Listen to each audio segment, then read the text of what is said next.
একদিন একজন প্রতিবেশী ঠাকুরকে জিজ্ঞেস করেছিলেন, মহাশয়, সংসারে থেকে কি ভগবানকে পাওয়া যায়?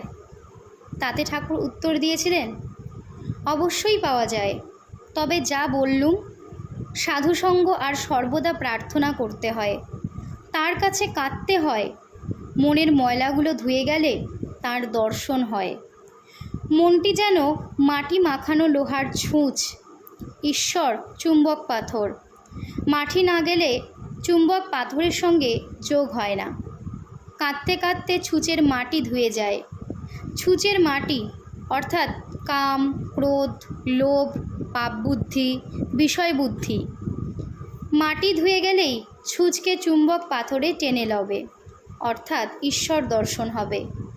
চিত্তশুদ্ধি হলে তবে তাকে লাভ হয়। জ্বর হয়েছে, দেহেতে রস অনেক রয়েছে, তাতে কুইনাইনে কি কাজ হবে? সংসারে হবে না কেন?